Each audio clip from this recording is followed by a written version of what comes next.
tocai a trombeta em Sião, e dai voz de rebate no seu santo monte. Perturbem-se todos os moradores da terra, porque o dia do Senhor vem e já está próximo. No mesmo capítulo, versículo muito conhecido daqueles que são pentecostais, verso 28, está escrito assim: e acontecerá depois que derramarei do meu espírito sobre toda a carne, vossos filhos e vossas filhas profetizarão, vossos velhos sonharão sonhos, e os vossos jovens terão visões. Evangelho segundo escreveu São João, capítulo de número 4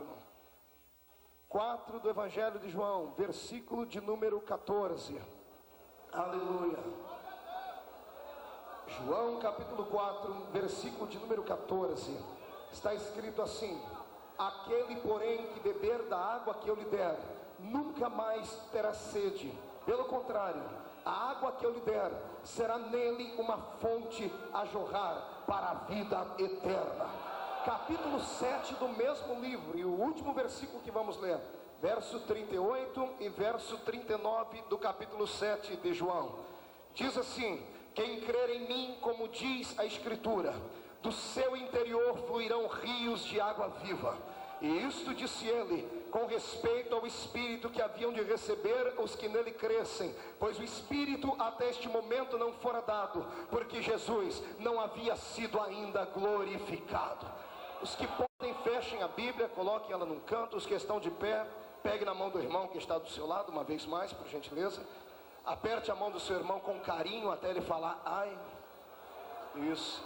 Pentecostal que não faz barulho está com defeito de fabricação. Só os pentecostais inundem esse ambiente de adoração, de glória. Aleluia. Deus é tremendo. Pegue na mão do irmão, aperte com carinho, não invalidando a oração do companheiro que já me apresentou, mas é um costume meu orar também, completando esta palavra. Feche os seus olhos. Pai, eu te glorifico uma vez mais. Te glorifico por este congresso, por esta tarde, pelos seus filhos que estiveram antes de mim, pela maravilhosa oferta, e te glorifico pelo coração do seu povo que está a ponto de explodir. Eu quero te fazer dois pedidos rápidos, ó Deus.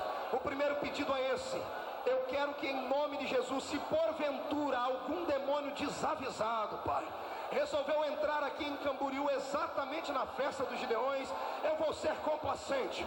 Eu vou dar a estes demônios 5 segundos para saírem daqui, porque se não saírem serão alvejados pela glória do Senhor que estará descendo sobre nós. O segundo pedido a Deus é um pedido de atrevimento espiritual. Se ainda tenho crédito contigo no céu, eu gostaria que o Senhor abrisse a porta do palácio sobre nós agora e enviasse aqui uma comitiva alada de pelo menos 8 serafins, 8 anjos de fogo que refletem o brilho da sua glória. Eu quero 2 serafins aqui nesta tribuna, um à minha esquerda, outro à minha direita. Quero 2 serafins entre os irmãos que estão assistindo lá pelo telão. Quero 4 serafins dentro deste ginásio, e que eles comecem a sobrevoar este ambiente e a esparramar brasas de fogo tirada do teu altar. Onde houver um crente batizado com o Espírito Santo, queima ele agora. Meu Deus. Amém. Levante a mão para cima, faça dedo de profeta, aponte no nariz do irmão e diga para ele: se segure agora, porque Deus vai mudar a sua vida nesta tarde. Só quem acredita, jogue a mão para cima, dê um glória a Deus. Os que podem, tomem o seu assento. Aquele fundo musical deixe preparado aí, e vamos àquilo que nos interessa. Amados irmãos em Cristo Jesus, eu quero nesta noite falar sobre a trombeta do avivamento. Diga comigo isso: a trombeta do avivamento. Todo crente salvo, todo crente que ama Deus, todo crente que tem inteligência, sabe muito bem, e não era necessário aqui redundar em palavras, aquilo que está acontecendo no planeta Terra. Sinais nos céus, sinais na terra, sinais na área socioeconômica, sinais na área política, tudo aponta para a vinda iminente de Jesus Cristo de Nazaré. Eu já posso ouvir pela fé os passos do Mestre que está voltando aí nas nuvens, daqui a pouquinho, para nos arrebatar. O arrebatamento é algo que eu creio e tenho certeza aqui no meu coração, que não vou provar a morte. Eu quero ser arrebatado, sinto que vou ser arrebatado, e só aqueles que serão arrebatados comigo, levante a mão para cima e diga: eu vou também, pastor. Agora esse irmão que não levantou a mão, irmão, olha para ele e diz para ele: coitadinho de você, nem para levantar a mão tu presta. Mas nessa tarde o Senhor vai falar aqui conosco. Queridos, quando eu ouço a profecia do profeta Joel, quando eu abro Joel capítulo 2, capítulo 1, em todos os versículos deste livro, a minha alma quer sair voando. Eita, profeta de coragem, cabra macho de Deus, homem que teve a coragem de ser a veracidade de Deus no seu tempo, homem que soube ouvir como ninguém o eco da voz divina e repassou ao povo aquilo que os seus olhos viram através de um telescópio espiritual profético. Joel diz no capítulo 2 e verso 1: tocai a buzina em Sião, façam com que os moradores da terra eles fiquem todo perturbados aí ao ouvirem o toque desta trombeta. Logo no mesmo capítulo, pastor Júlio, o profeta vaticina aquilo que para nós é um dos sustentáculos da fé pentecostal. Ele diz que nos últimos dias Deus derramaria sobre nós do seu Espírito e da sua glória. A bem da verdade que eu poderia aqui invocar todo o cunho pentecostal e falar um pouquinho sobre escatologia, porque nós sabemos, aqueles que leem a Bíblia, que a efusão do Espírito dar-se-á, como está escrito aqui na íntegra, logo no milênio, onde toda a carne será alvejada pela presença de Deus, pastor Paulo André. Mas aqui nesta tarde, eu não quero me pegar em escatologia, mas peguei esse texto de Joel apenas para embasar aquilo que li no Evangelho de João. Eu creio que Jesus está voltando, e Ele vem para buscar um povo seu, zeloso, especial e de boas obras, e quero aqui fazer um complemento meu. Ele vem buscar um povo seu cheio de fogo, cheio de glória, povo que ama o avivamento, que entende o avivamento, que quer o avivamento, que busca o avivamento, que não vive sem o avivamento, e que quando encontra alguém que não acredita no avivamento, se transforma num pregador para provar à pessoa que avivamento não é uma questão de mente nervosa, de crente doido que passou um tempo no hospício. Avivamento é uma questão de sobrevivência espiritual. Se nesta tarde você olhar para o irmão da sua esquerda, para o irmão da sua direita, e ele não esboçar reação nenhuma, se ele ficar com esse olho seco igual olho de coruja, com essa boca travada, língua de aço, boca de ferro, queixo de concreto, irmão, dá um grito no pé da orelha dele e diz assim: se quiser ser arrebatado com honra, glorifique o nome do Deus que fez os céus e a terra. Meu Deus, nesta tarde Deus vai elucidar alguns assuntos aqui na nossa mente, Bispo Paulo Moura. Nesta tarde Deus vai falar conosco aqui o porquê que uns entre nós sentem e outros não sentem.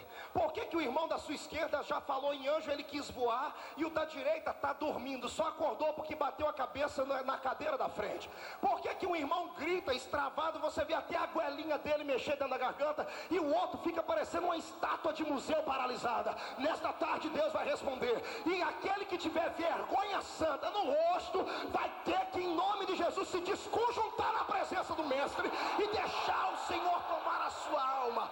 Aleluia. Ouça o que eu vou dizer aqui, e eu quero que você memorize esta palavra: sensibilidade. Diga comigo: sensibilidade. Olhe para o seu irmão e diga: sensibilidade.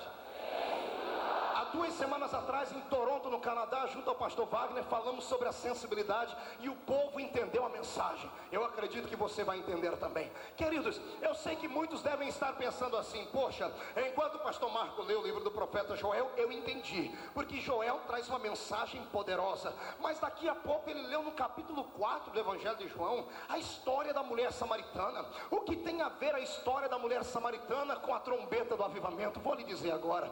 A bem da verdade, o Evangelho de João, no capítulo 4, ele é pregado para pessoas que ainda não são crentes. É uma mensagem de cunho evangelístico, que pregamos ela no rádio, no jornal, pregamos em praça pública, com um megafone na mão e através de folhetos. A bem da verdade, muitos de nós pensam que o encontro de Cristo com aquela mulher foi apenas um encontro evangelístico para deixar marcado na história que o Senhor salva qualquer tipo de pessoa. Mas eu descobri uma coisa maior, Bispo Alexandre.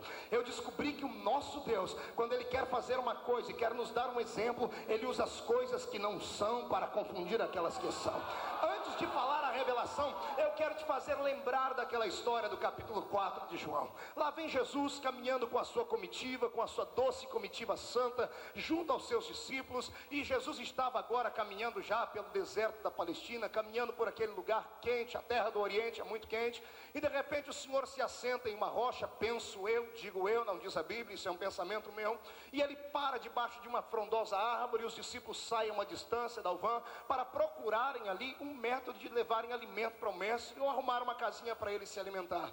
Enquanto Jesus está sentado, ele se assenta em uma rocha bem próximo a um tanque. Ele se aproxima bem próximo a um poço chamado Poço de Jacó. E quando Jesus está ali observando aquele Poço de Jacó, e os transeuntes que por ali passavam e queriam água, no meio de todos os que passaram, o Senhor observa uma mulher chamada de mulher samaritana. A Bíblia não diz o nome dela, mas nós entendemos que era uma mulher diferente. Olhando a Bíblia, eu entendo algo ainda mais longe. Não era uma mulher feia. Era uma mulher que tinha sua beleza, porque ela mesma confessou ao mestre que ela havia tido mais de um marido, e uma mulher para conquistar 5 maridos, ela tem que ter alguma coisa diferente. Era uma mulher diferente, era uma mulher bonita, carregando em cima da sua cabeça um cântaro, e lá vem ela cantarolando pelo meio da rua, pelo meio da estrada, e quando ela chega bem próximo àquele poço de Jacó, ela pega o seu cântaro, ajoelha no chão, tira a água daquele lugar, e quando a água está sendo retirada, quando ela tira o cântaro de dentro daquelas águas, eu penso que Cristo olha para ela e observa aquela água límpida, aquela água potável, fresquinha,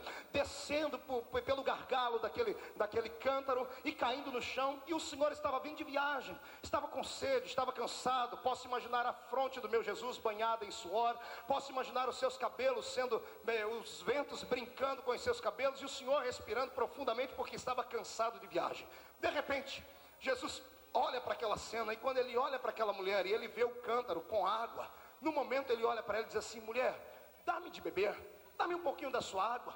A mulher, ao invés de olhar para Jesus e olhar para o moribundo viajante que estava no caminho, cansado, ao invés de olhar para a sua fronte que estava suada, para o seu rosto cansado, para a poeira nos seus pés, não, ela olha para a roupa de Jesus. Pastor, como é que o senhor sabe que ela olhou para a roupa de Jesus? Porque ela o identificou como um judeu. O judeu vestia uma roupa diferente dos samaritanos, e todos nós sabemos que os samaritanos, embora fossem irmãos de sangue de Israel, eram inimigos deles, havia uma rincha há séculos passados, então eles não se entreolhavam. Mas cá para nós, a água é um dom de Deus, e a água é um dom que o Senhor deu, então não devemos negar água, nem para um mendigo, muito menos para um bandido, quando ir lá para Jesus que estava no meio do caminho. Ao invés dela olhar para a atitude de Jesus, para a necessidade, ela olha para a roupa, e quando ela descobre que ele não era um samaritano, que ele era um judeu, ela fecha o rosto, fica com a cara parecendo o irmão que está do seu lado aí, parecendo que foi batizado no vinagre, olha para o rosto de Jesus e diz: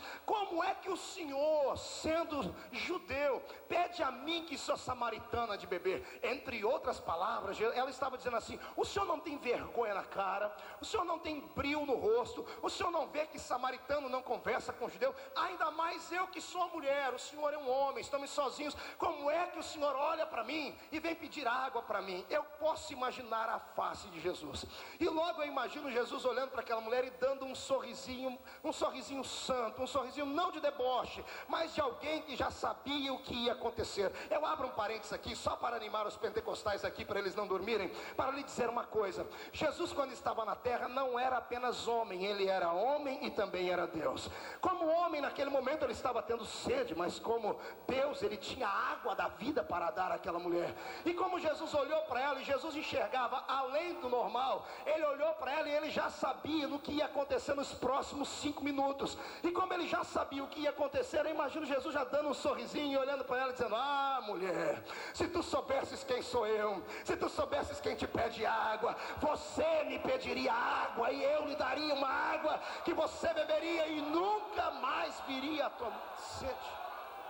Agora olhe para cá, eu posso imaginar e conjecturar que lá no alto céu, nesta hora, à direita de Deus Pai, está a figura santa do nosso mestre. Não um Cristo que ainda está crucificado, como na maioria das religiões, mas um Cristo que venceu a morte. Eu posso imaginar à direita do trono de Deus alguém cujos cabelos são brancos, os olhos são como chama de fogo, os pés como latão reluzente que saíra da fornalha, uma roupa branca no peito e um cinturão de ouro traçando ele, e na sua boca uma espada aguda de 2 fios, e posso imaginar esta figura mística, essa figura metafísica, olhando para Deus e já dando um sorrisinho, e os anjos talvez olhando para o outro, dizendo: por que Jesus está rindo agora, exatamente às 4 horas da tarde, em plena sexta-feira? Eu posso imaginar o Senhor dizendo: é porque eu estou olhando lá para os Gideões, e eu já sei o que vai acontecer nos próximos 5 minutos, e como eu sei que a minha glória vai descer naquele lugar, por antecipação eu já fico alegre.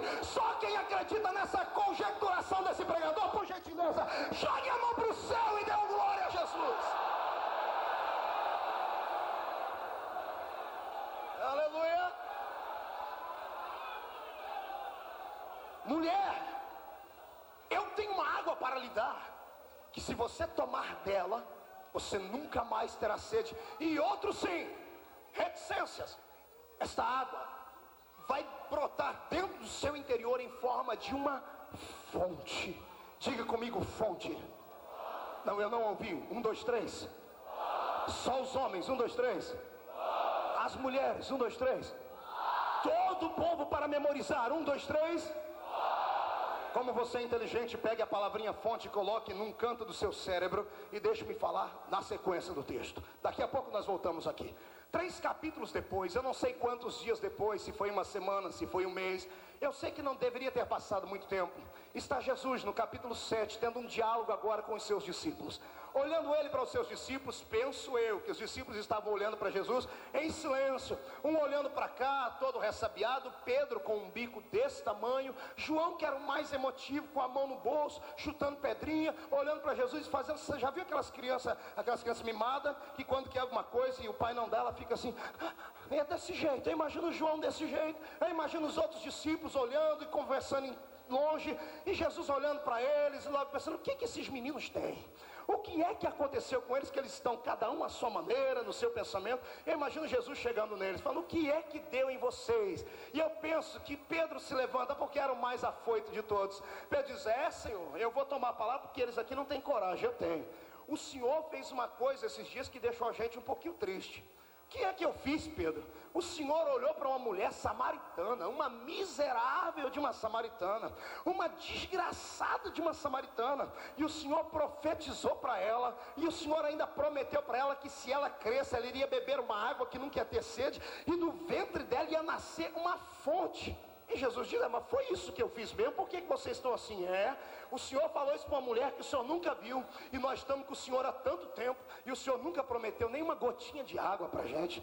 O Senhor nunca prometeu nem uma xícara de água, quando de lá nascer no nosso interior uma fonte. Penso eu que Jesus olha para eles e dá outra risadinha daquelas, porque ele sabia o que ia acontecer na sequência, e olha para eles e diz: então venham para perto de mim, que eu vou explicar para vocês o que é que aconteceu.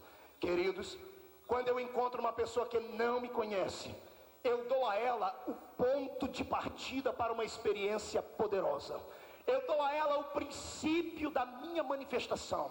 Aquele que não me conhece e abre o seu coração para mim, eu reparto com ele o início de uma nova experiência e faço nascer neles uma fonte, porque a fonte é a origem. Aí Jesus olha para ele e diz assim: só que há uma diferença entre quem não me conhece e entre vocês que já me servem, porque quem não me conhece recebe apenas uma fonte, agora aqueles que me conhecem não recebem uma fonte, porque a fonte já extravasou e ela virou um rio de águas vivas, um rio de águas poderosas, um rio que por onde ele passa as coisas começam a acontecer. Nesta tarde eu não vou pregar como um pregador comum, mas serei profeta para esta geração. O Senhor manda dizer que de todas as experiências que você já teve com ele, nada se compara ao que ele vai começar a fazer na sua vida a partir de agora. O Senhor manda dizer que aqui neste país haverá uma avalanche de glória tão grande. O Senhor vai começar a sacudir os estados, as igrejas, e outro mais: ele não vai usar os heróis de costume, ele não vai usar as pessoas de nome e de renome. O Senhor vai começar a usar aqueles que são anônimos da sua casa, porque está na hora das coisas inverterem. Se aqueles que são grandes se corromperam, o Senhor vai começar a usar este pequenino que está do seu lado, e a glória de Deus virá sobre ele, e o Senhor o levantará.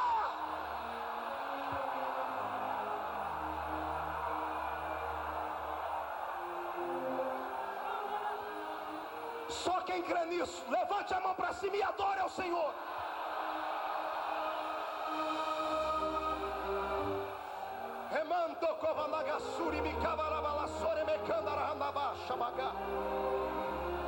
Amados e queridos irmãos em Cristo, ouçam-me por favor.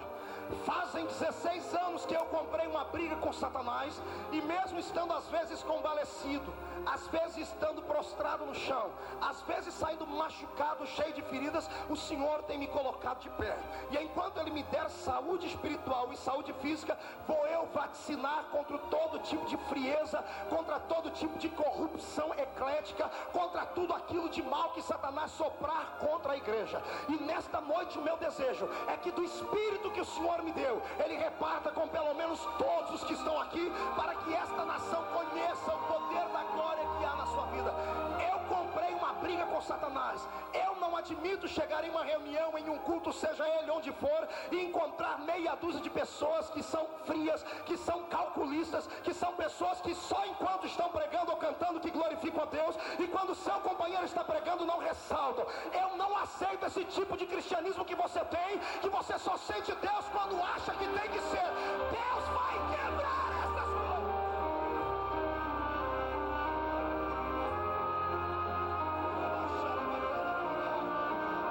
Escute, deixe-me fazer uma pergunta. Vou fazer uma pergunta a vocês aqui. O que é maior, a fonte ou o rio? A fonte ou o rio? Responda. Quem acha que é a fonte, diga eu acho. Quem acha que é o rio, diga eu acho. Então deixa-me lhe explicar. O rio é maior que a fonte. Diga ao seu irmão, o rio é maior que a fonte. Agora diga ao outro irmão, porém não há rio se não houver fonte. Com isto aqui eu abro um presságio na sua vida, que os demônios que mandaram nela já começam a arrumar as bagagens para ir embora. Com esta palavra, escute, com esta palavra eu quero dizer a você, que todos os que estão aqui lavados no sangue de Jesus, que aceitaram a Cristo como seu Salvador, têm dentro de si a fonte, e esta fonte pode virar um rio nesta tarde, esta fonte pode virar um rio neste tempo, vai depender de você.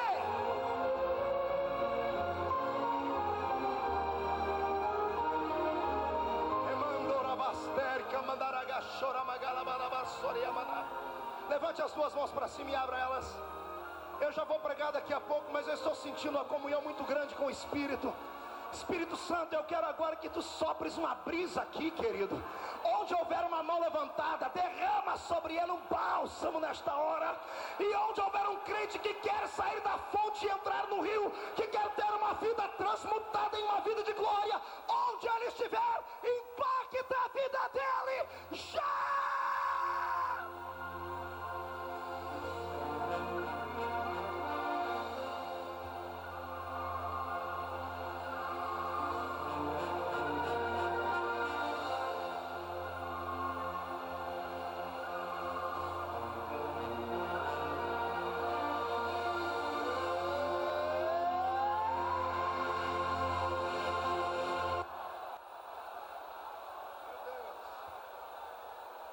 Aleluia. Ouça, obrigado pelos pastores que se manifestaram, muito obrigado. Queridos, olha, é uma coisa muito séria. O que nós vamos falar aqui nesta hora vai transformar a sua vida. Escute, a trombeta do avivamento, ela tem que estar na sua boca e nos seus ouvidos. Você tem que estar apto para ouvir e ser sensível. Quando eu abro a minha Bíblia aqui nesses dois textos, eu descubro uma lei espiritual sem igual.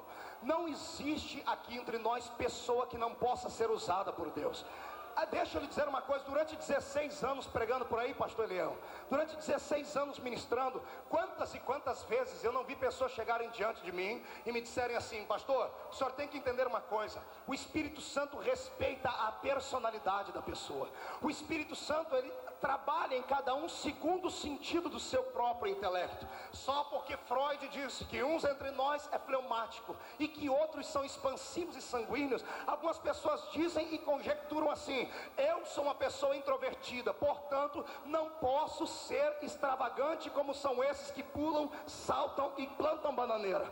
Nem compensação, Satanás, ele toma parte nesse momento da vida da pessoa e começa a transformá-la numa pessoa um pouquinho menor no seu segmento. Se a pessoa está em uma igreja onde a manifestação do Espírito é bem pequenina, se está em uma igreja onde não há essa manifestação de glória, tudo bem, ela se acostuma, porque lá as pessoas pensam, raciocinam e fazem como ela. Agora, se a pessoa está dentro de um núcleo pentecostal, se ela está dentro de uma igreja pentecostal, eu penso que é muito triste para ela, porque todo mundo vai olhar para ela e vai dizer: aquele irmão é mais frio do que o outro, aquele é calculista, aquele é assim ou é assado. E eu descobri, lendo a Bíblia Sagrada, amado, que o Espírito Santo não é um espírito pequenino, como esses que descem em terreiro de macumba. O Espírito Santo nada a ver tem com Zé Pilintra, Zé Pilantra, Chucaveira, Tranca-Rua, Nega Velha, Preto Velho.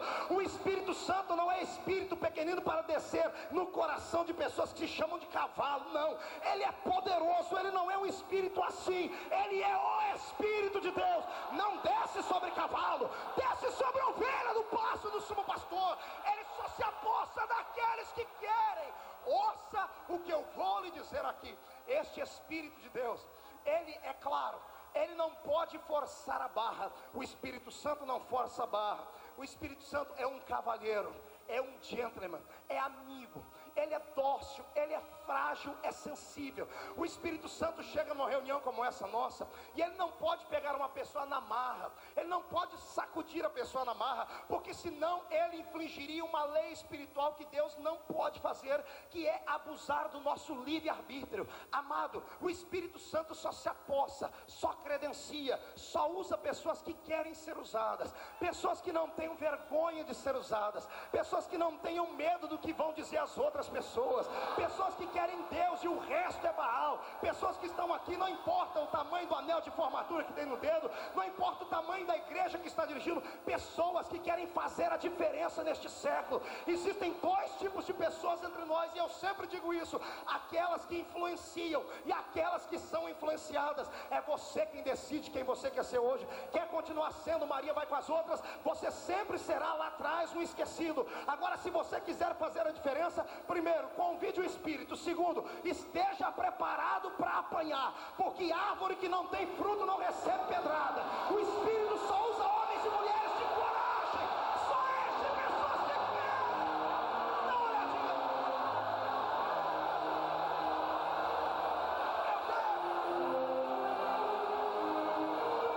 Escute, não, pastor Marco, eu sou psicólogo, eu sou filósofo, eu sou teólogo católico, eu sou teólogo neopentecostal, eu sou isso, eu sou aquilo, e eu ainda penso que Deus respeita o nosso tipo de personalidade. E se eu sou uma pessoa tímida, eu nunca vou extravasar, nunca vou pular. E se eu sou uma pessoa expansiva, então eu vou até virar piruleta. Então deixa-me dizer aqui para você, com provas, que isto é uma mentira de Satanás. É uma mentira de Satanás.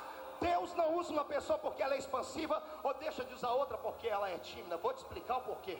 Porque o Espírito Santo tem a sua dose, e a sua dose pode ser dada a qualquer pessoa, em qualquer momento, desde que a pessoa deseje. Escute, eu penso que a minha mulher não está aqui em cima, né? Graças a Deus, senão ia apanhar. Está lá atrás. Ai, Jesus, cadê ela? Filha, cadê tu? Cadê minha esposa? Fica de pé. Ali, irmã de Deus, um beijo, eu te amo. Filha, não me bate não, tá? Não briga comigo, tá? Tá bom, eu te amo. Eu vou falar dela agora. A minha esposa é aquela moça querida que vocês viram. Sempre uma moça equilibrada, a irmã Lana Roda. Sempre uma moça querida, estudante, professora formada, está no 2º ano de Direito. Aquela moça sempre equilibrada. E eu sempre fui esse Marco Feliciano que vocês estão. Eu já fui um pouquinho pior. Você imagina, eu era daqueles que fazia barulho na igreja sozinho por 500 pessoas. E não me arrependo disso. Não me arrependo. Não me arrependo, embora seja um homem preparado, estudado, sei falar um pouquinho muito bem os nossos vernáculos, mas eu não esqueço as minhas raízes. Nunca esqueça a sua raiz, companheiro. Essa mulher, e eu falava para a filha, você tem que gritar, você tem que pular, tem que entrar no reteté. E ela, não, Deus sabe que cada um de nós é de um jeito. Eu sou assim, eu não preciso pular, não preciso gritar para ser igual a você. Eu adoro a Deus do meu jeitinho, eu falo em língua estranha do meu jeitinho, quietinho aqui. E eu comecei a pensar que era assim mesmo, porque ela é introvertida, ela é uma pessoa fleumática. Só que, irmãos, a coisa foi indo até que um dia o Senhor permitiu ela passar pelo vale da sombra da morte. Olha para o irmão e diga: cuidado, se não vem por bem, o vale da morte está te esperando aí na frente. Ela passou pelo vale da sombra da morte. Nessa época a gente ia para monte orar. Vamos orar, filha, no monte. Para que orar no monte? Para que orar na terra? Tem igreja, tem culto de oração na igreja. Não precisa disso. Eu falei: tudo bem. E eu vou lá, botando a boca no pó, vamos orar. Um belo dia, ela passando por uma luta muito intensa, uma crise existencial, ela disse: filho, eu preciso vencer. Eu falei: o que você quer fazer? Ela falou assim: não dá para a gente ir no monte orar hoje? Eu olhei para ela e falei: o quê? Minha mulher pedindo para ir para o monte orar? Eu falei: me belisca para eu ver se eu estou acordado. A doutora, a professora, querer ir para o monte orar com meia dúzia de crente tudo doido, porque crente que vai para monte, irmão, não é normal da cabeça, não é normal.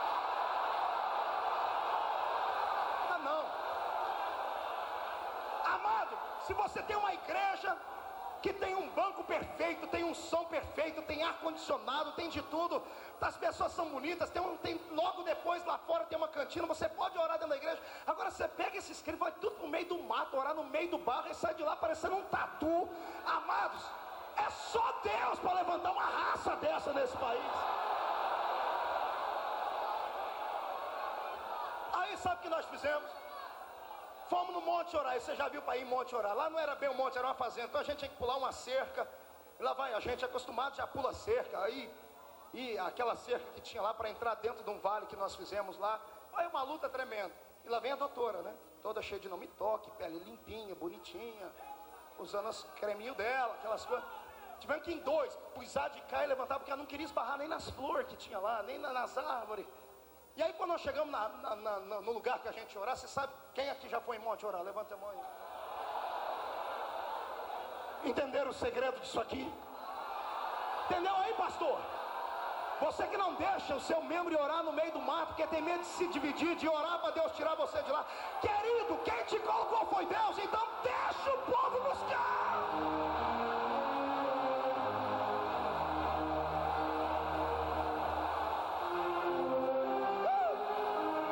Sinto uma unção de Deus aqui. Ai, Jesus, se prepara, porque Deus vai começar a queimar a sua vida de uma maneira nova.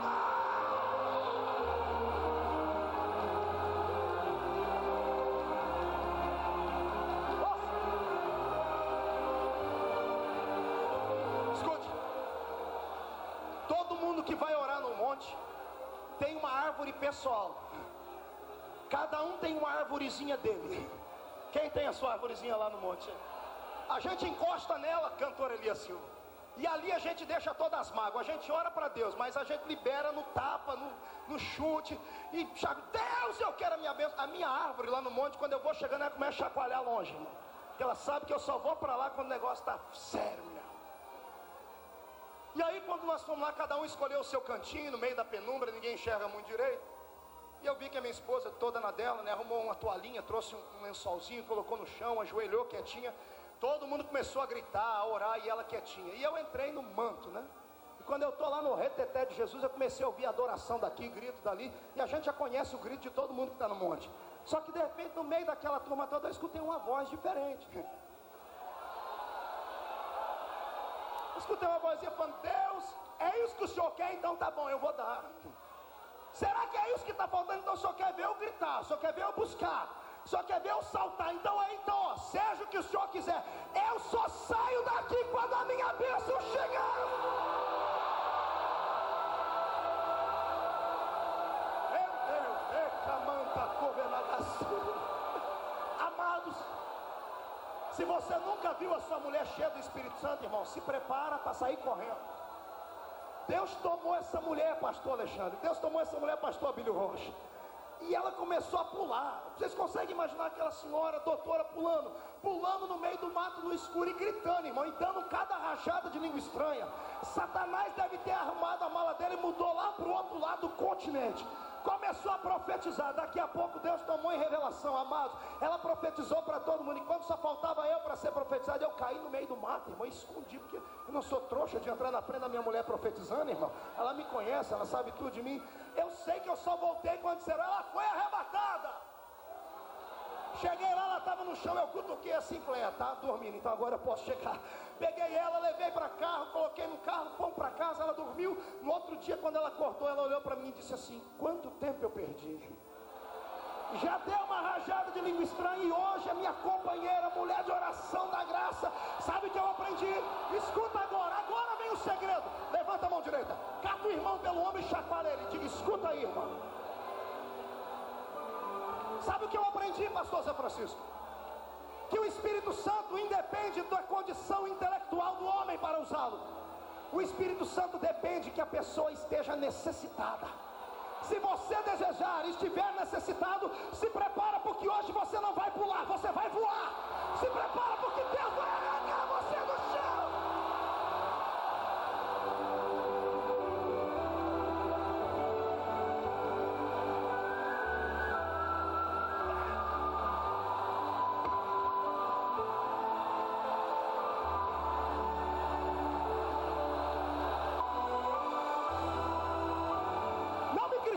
Deixa Deus te tomar também. Busque a tua experiência.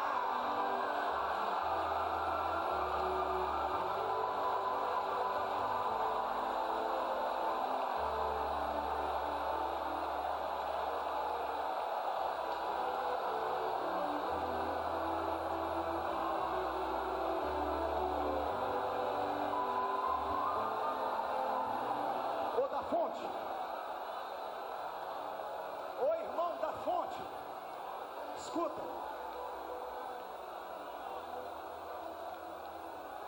a única diferença da fonte para o rio é essa: a fonte é gratuita.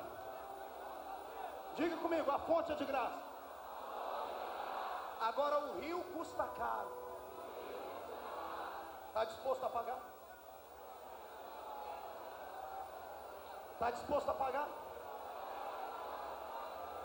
Qual é o preço, pastor Marcos? Luta. O inferno inteiro contra você. Centenas de membros de ministérios contra você. Homens que não gostam da graça e da manifestação de Deus perseguindo você. Irmãos da igreja deixando de te olhar. Você vai começar a se sentir um estranho lá no meio. Todavia, quando não houver mais um homem na terra para lhe ouvir e para ser seu amigo, descerá do céu o Senhor dos exércitos e ele será o seu amigo.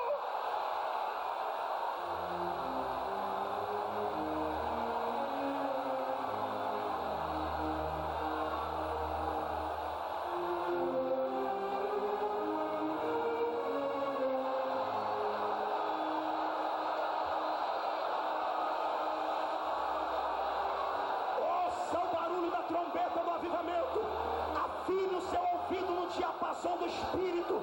Permita que o Santo Espírito de Deus encha o seu ser.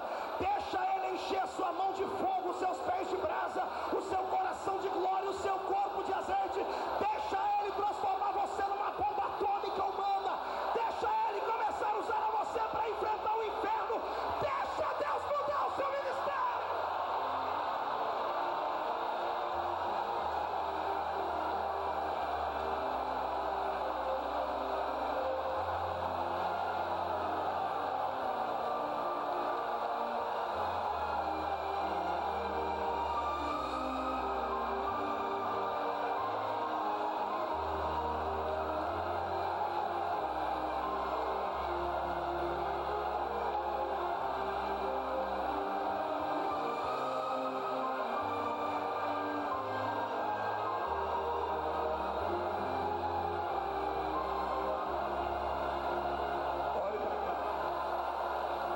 Quer ser mudado?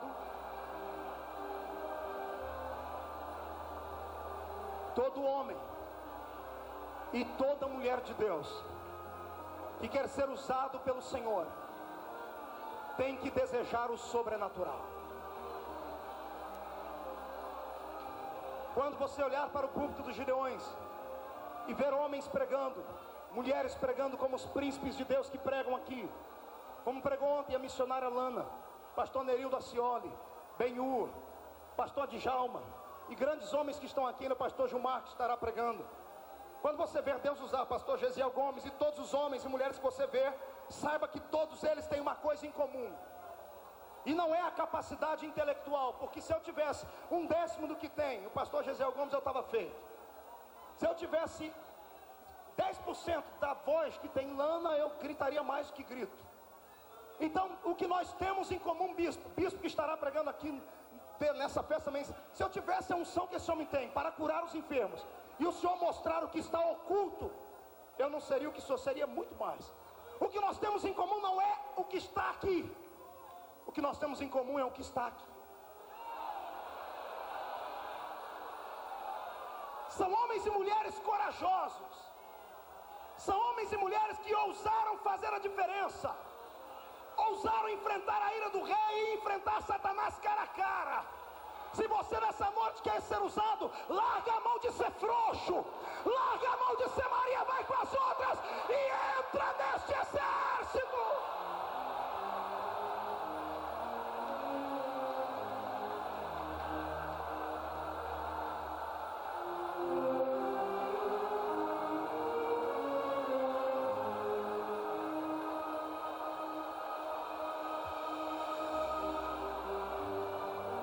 Meu Deus, você crê em visão? Quem crê em visão? Pois eu vejo a figura de um homem de branco entre nós, não no meio do povo, mas sobre o ar. Só que a sua roupa branca não é roupa de médico, é uma roupa de um grande general. E nesta noite os olhos dele estão fixos em você. E ele vai levantar a sua vida hoje, queira o diabo ou não. Ele está indo no seu ouvido e sussurrando no seu ouvido, dizendo: é você. E a única coisa que ele pede é essa: deixa a fonte jorrar. Deixa jorrar. Deixa jorrar até virar um rio. Deixa ele te tomar, tira o pé do chão, glorifica, pula, santa, dança. Deixa ele te tomar.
Acima deste ginásio, demônios travando uma luta contra os anjos acerca da sua vida e da sua existência. Eles querem tomar a posse legal da sua vida, mas hoje o Senhor entrou com providência. Satanás vai beijar o chão. Vamos nocautear o inferno. A geração do avivamento está chegando. Você faz parte dela.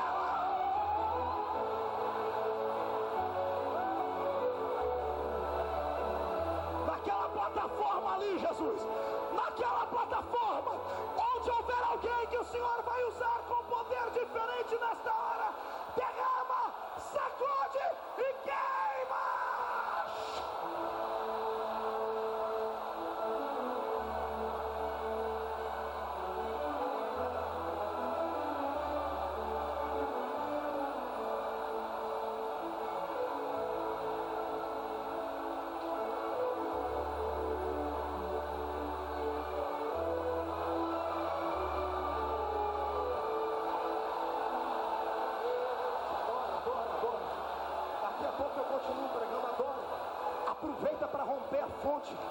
Aproveita para deixar a fonte jorrar. Traz ele para cá, irmão. Deita ele aí no chão. Há uma unção do Senhor sobre nós. Deus está tomando os crentes. Jesus, começa a arrebatar, Pai. Começa a arrebatar. Mostra o seu poder. Derrama sobre nós.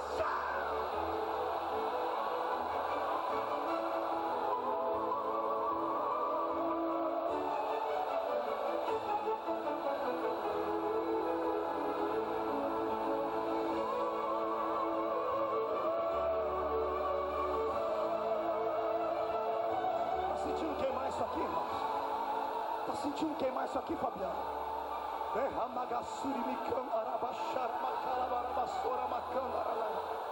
Meu Deus do céu,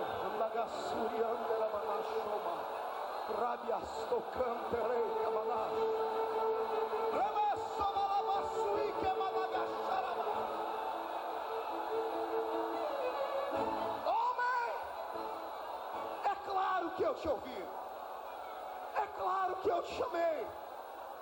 O tempo, embora não pareça oportuno, mas eu vi o que tu me pedistes na madrugada deste dia.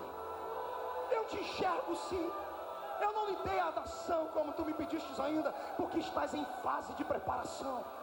Ainda habitas dentro de uma fonte, mas hoje eu te ajudo a sair dela. Serás usado neste planeta, e eu te dou uma experiência sobre-humana agora, e tiro você do chão, porque eu te convido para fazer parte deste avivamento final. Receba a minha glória.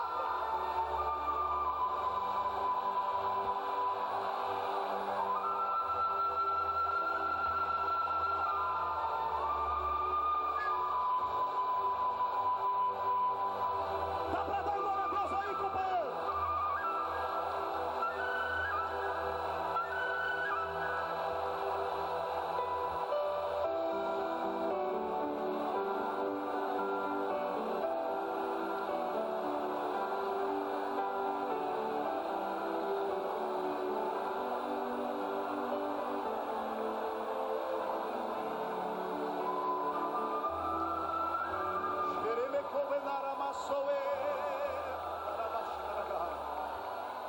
Há uma unção de Deus aqui para transformar vidas.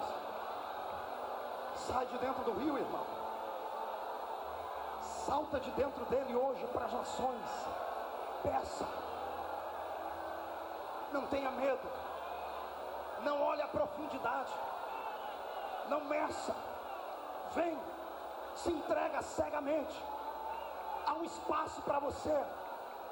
Há um espaço neste planeta para um homem ou uma mulher que queira fazer a diferença. Eu disse o ano passado aqui e retorno a dizer hoje: nós não temos na nossa nação 10 homens e mulheres que sejam conhecidos a nível nacional. Os poucos que existem, a nossa agenda é concorrida quase que a briga no taco. Nós recebemos no último mês que se passou 2.700 convites em um mês para pregar. Não é porque o pastor Marco é um bom pregador, eu reconheço isso, não sou o melhor. É porque existem poucos que querem. E a outra turma que existe, estão no anonimato, e tem um monte deles aqui. E eu vou fazer uma coisa que ninguém nunca fez essa noite por você, que é pregador, e ainda não teve uma explosão no seu ministério. Antes de terminar, eu quero todos vocês em pé aqui, daqui a pouco. Porque nós vamos repartir contigo da mesma unção que o Senhor deu. Este país será sacudido pela glória do Senhor. Eu profetizo que na nação brasileira haverá dias que não vai sobrar demônio nem para descer em terreiro de macumba, porque os demônios vão ter que se mudar para outro continente, porque Deus levanta hoje alguém que ouve o toque da trombeta do avivamento. Se tu crê nisso, glorifica.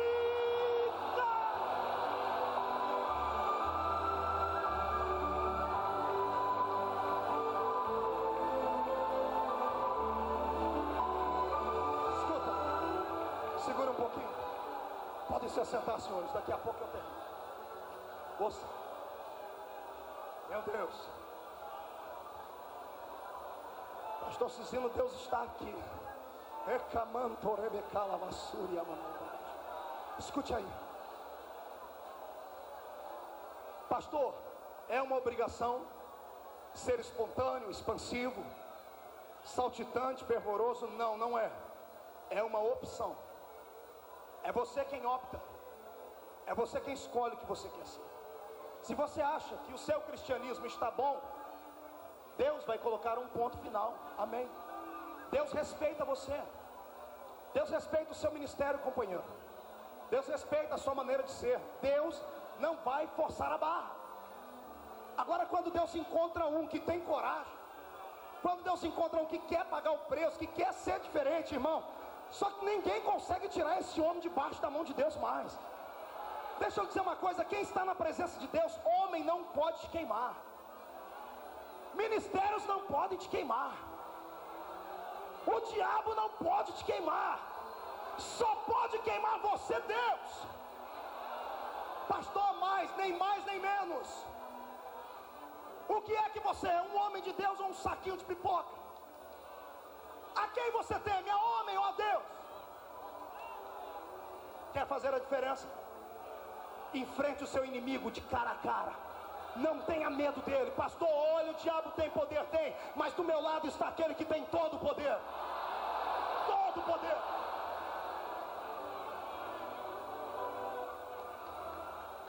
Um dia desses, estava viajando, pastor Cizinho, e eu sempre ouvi falar do Dr. Billy Graham.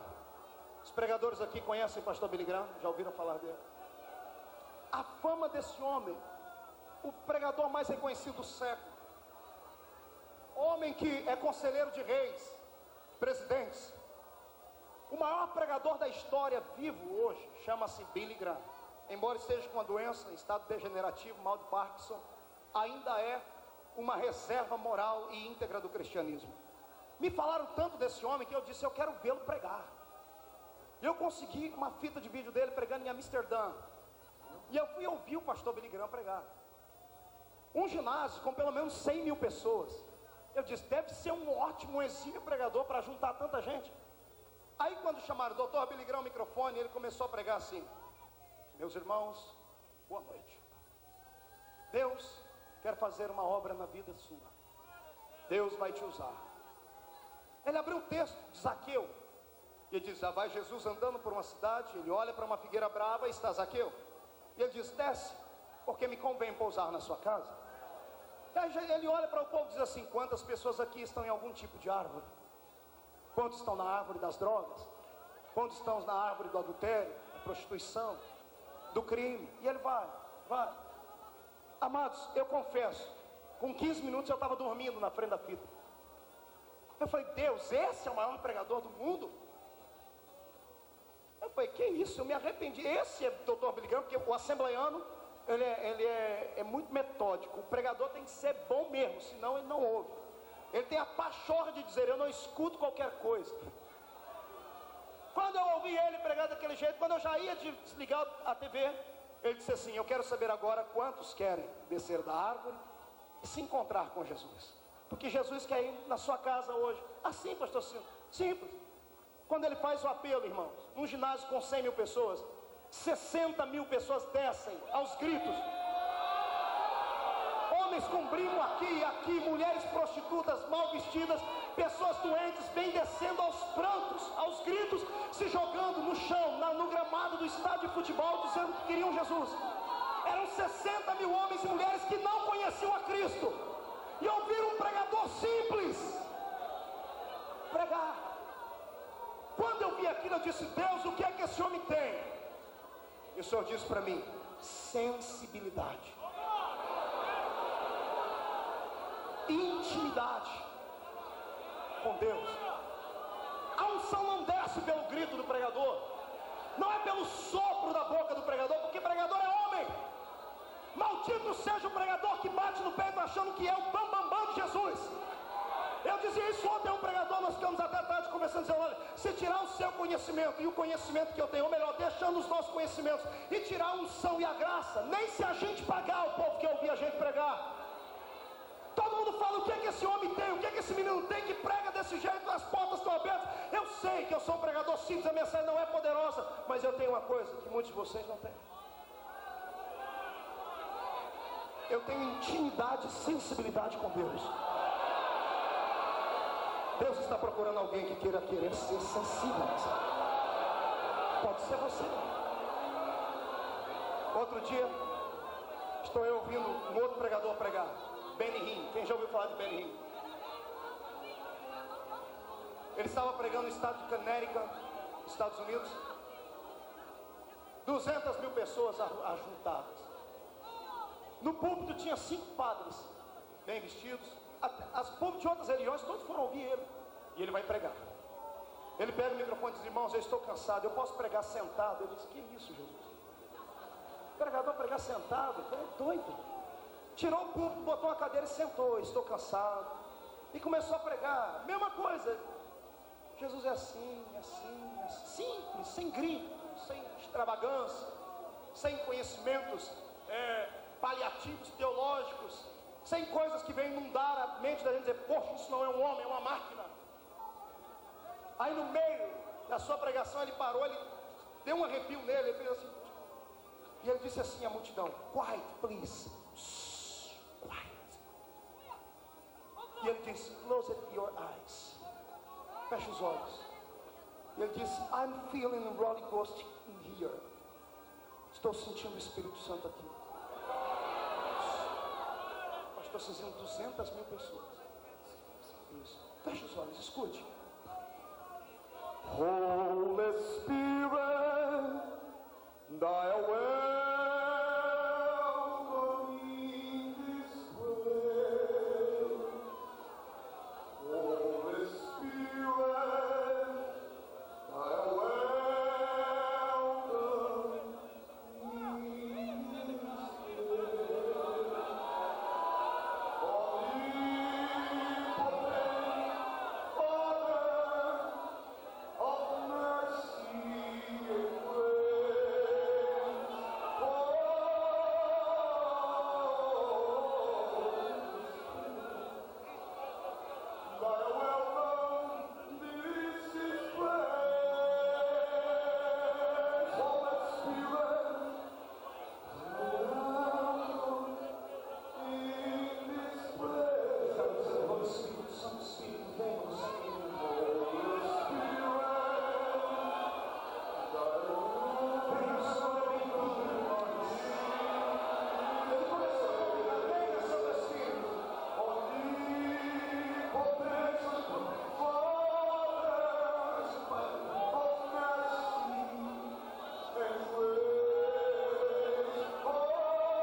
você, Marco, ainda não está no rio, a sua fonte está virando um laguinho.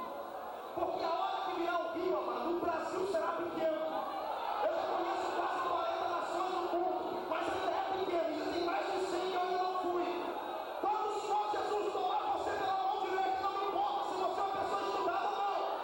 Não importa se você mora numa favela ou num palácio. Não importa se você é um famoso ou anônimo. Se tu deixares o Espírito conduzir o seu ministério, Deus fará.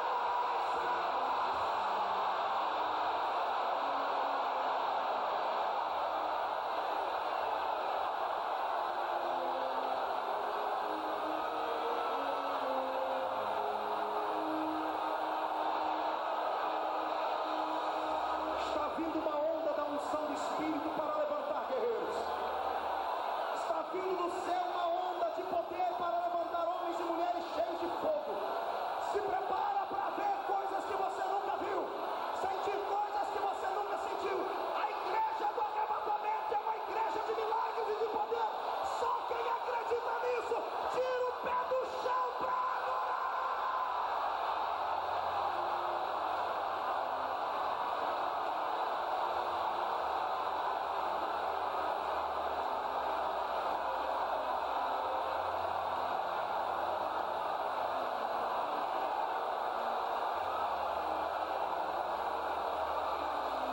Meu Deus, segura aí, irmão. Cuidado aí. Jesus começou a arrebatar pessoas.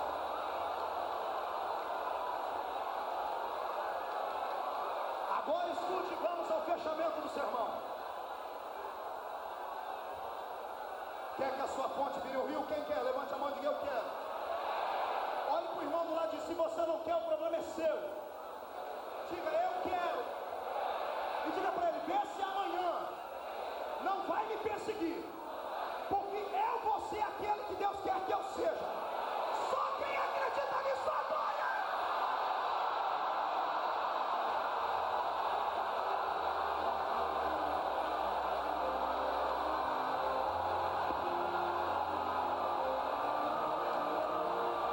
Lá atrás, perto da bandeira, Jesus, derrama sobre aquela turma a sua unção.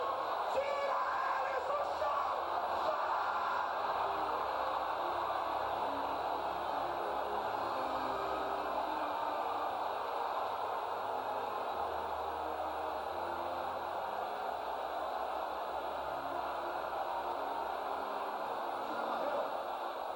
Tira a barreira do coração, tira a dúvida, tira o formalismo. Querido, você vai morrer com essa sua tradição. Tira o pé de dentro do rio. Tenha coragem, a sua igreja está morrendo. Do que adianta ter um nome belo no meio de homens famosos e quando você levanta a mão para cima, demônio não se manifesta para sair, doente não é curado e crente não é batizado com o Espírito Santo. Em nome de Jesus, se não há sinais do seu ministério, rasgue a sua carteirinha nessa hora e vem de novo. Deixa o monte virar.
Pegue no braço do seu irmão assim. Segure aí no ombro do outro, no braço. Não cante ainda, Paulo, segure. Ouça, escute o que vai acontecer. Você aí fora, haverá uma avalanche nesse lugar. Jovens solteiros, pegue no ombro do seu irmão, no braço dele assim, ó. Vem cá, Paulo. Pega aí.